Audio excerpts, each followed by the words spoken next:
Well, we're here today. It's a monumental day. The last time you brewed Kvasir with us, this will be our third brew together of Kvasir. Once we brewed originally in Scandinavia, then you joined us for our 2-barrel American test batch at our pub, and now we're leaning against our brand spanking new 200-barrel brew house. And thought it'd be great for beer lovers to hear a little bit of the origins of this beer and the recipe. Right. We had a wonderful time actually in the room with the catalyst for this recipe. Then they in fact excavated some great tombs there that give us a real insight into what this Nordic grog was all about. And one of those was a woman's tomb at a site in Denmark around 1400 BC. At the place called Ekved. So if you go to the Danish National Museum in Copenhagen, like we did, you can look at her laid out in her tomb and inside her huge oak coffin. You remember that? I remember them saying that it was amazingly rare how well preserved her remains were. You know, where there was still brain matter and hair on what we saw. Yeah, we know that she's blonde. Right.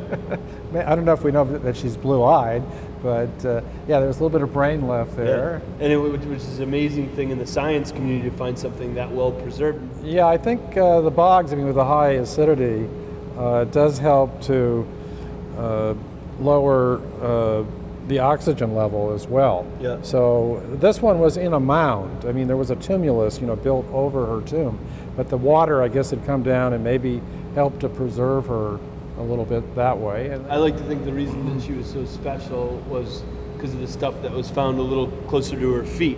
Is the birch bark bucket that obviously had a liquid in it because you could see the residue inside where it had evaporated. Like you saw a liquid line that obviously the liquid dropped left, down, right. But there was still residue in the bucket when we were there last year. Right.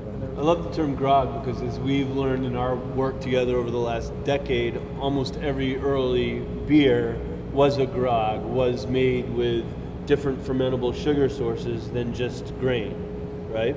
Oh yeah. Depending on where you are in the world, you're going to have a different mixed beverage. So this particular Scandinavian grog that we have has a pretty unique recipe from what we've done before, right? Yeah, I think so. I mean, so if we hold up some of the ingredients, I'll hand them over to you, and let's. Yeah, some okay. of them are actually. Well, these are very tasty. I mean, I don't know if you have had Scandinavian cuisine, but these are lingonberries. So I mean, this is really relative great of stuff. The cranberry, but sweeter, right? Really sweet. Not like as sweet as like a strawberry or even a blueberry, but if you look at it and think cranberry, it's definitely sweeter than cranberry. And then next we would have its relative, much bigger, much more recognizable here in the States, cranberries. Yep. Right? Yep. But they, I guess, grow, right across the northern part of the earth, or in North America and also in Scandinavia. Before we do herbs, to talk about the syrups, we don't have it here, but we got some honey. Right. And when we were in Scandinavia, we got to brew with Arctic Circle honey. You remember that? Mm-hmm. Which is pretty cool. And closest to Arctic Circle we're getting here is an organic and pure birch syrup. Right. Literally tens of thousands of dollars. It's the most expensive ingredient in the Kvasir. Well, it's an important ingredient. And then we get into the herbs. So the 3 herbs that we have in front of you. How do you, the work that you do on a molecular level, how are you telling the difference between, say, yarrow and saffron? Or yarrow, and maybe a good example would be one of these, like myrica. Right. Well, mainly, I mean, the chemical analyses will show different compounds. Triterpenoids are often quite distinctive.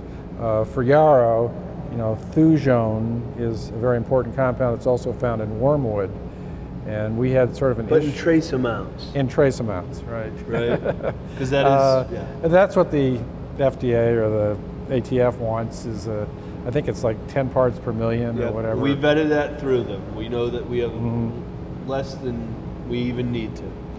I mean, we have yarrow growing, as I came down from Philadelphia today, growing all along the roadside in the fall. Yeah. And I think it has a pretty strong, intense aroma. Yeah. Which is, I think we decided to go a little bit lighter on this compared to the bog myrtle, and then we put clover in too. Yep. Yep. And so onto the clover, which is probably the mildest of the herbs that we're using in Kvasir, wouldn't you say? The clover. Yeah, I think clover's pretty grassy and has that kind of a like mossy, freshly mown field. Yeah, mossy mowed lawn type of smell, smells and aromas coming off of that. Yeah. And then last but not least is my favorite. Is that one your favorite? Yeah, the bog myrtle, or the myrica gale. Yeah, so that's the mixture of ingredients that we have for Kvasir. It's we're tasting it out of the fermenter today.